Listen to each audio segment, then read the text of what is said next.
रघुवीर सहाय द्वारा लिखित रामदास कविता का सारांश। कविता समाज की उदासीनता, अन्याय के विरुद्ध जनसामान्य की निष्क्रियता और एक संवेदनशील व्यक्ति की क्रूर हत्या को दर्शाती है।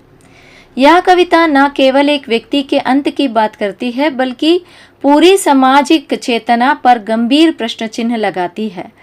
यह एक प्रतीकात्मक कथा है जिसमें एक निर्दोष व्यक्ति की हत्या भीड़ के सामने होती है, लेकिन कोई भी कुछ नहीं करता।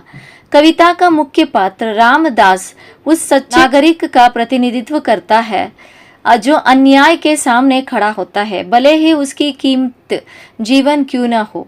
कविता की शुरुआत एक सामान्य दृश्य से होती है। एक चौड़ी सड़क जिसमें पतली गलियां खुलती है। दिन का समय है, लेकिन आसमान में घनी बादल छाई हुई है। यह बादल न केवल प्राकृतिक दृश्य को दर्शाती है, बल्कि यह एक अशुभ संकेत भी है जो आने वाले किसी भयावह घटना को इशारा करती है। ऐसे माहौल में रामदास का उदास होना किसी विशेष कारण की ही संकेत करता है।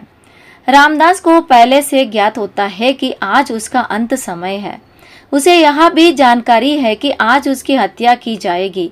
वह किसी को साथ ले जाने का विचार करता है, लेकिन फिर छोड़ देता है। यह विचार किस बात की ओर संकेत करता है कि वह नहीं चाहता कि उसके साथ कोई और मारा जाए।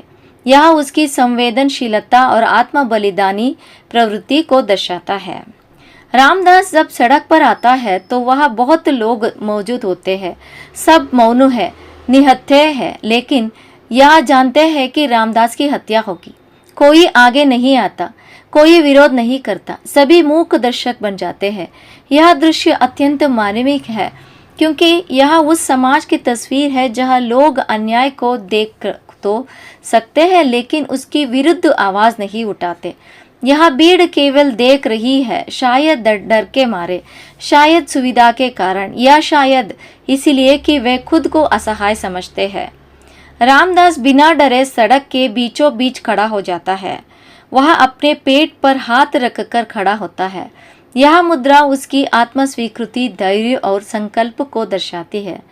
तभी गली से हत्यारा निकलता है जो रामदास का नाम पुकारता है और एक सीधे हुए अंदाज में उस पर चाकू से वार करता है।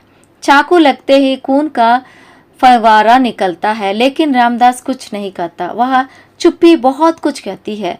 यह अन्याय के सामने अंतिम विद्रोह की चुप्पी है, जो प्रत्यक्ष रूप से कुछ नहीं कहती, लेकिन अंदर से झकझोर देती है। कविता प्रतीकात्मक शैली में लिखी गई है। रामदास एक ऐसे व्यक्तित्व का प्रतीक है जो सच बोलने और अन्याय के खिलाफ खड़े होने की कीमत चुका रहा है। भीड़ उस समय का प्रतीक है जो सब कुछ जानती है, लेकिन डर या निष्क्रियता के कारण चुप है। हत्यारा वह शक्ति है जो सत्य को कुचल देना चाहती है। रामदास की हत्या केवल एक व्यक्ति की हत्या नहीं है, बल्कि यह सत्य, न्याय और साहस की हत्या है। लेकिन कविता इस बात को भी उजागर करती है जो कि इस चुप्पी और निष्क्रियता के कारण ही अन्याय फलता फूलता है।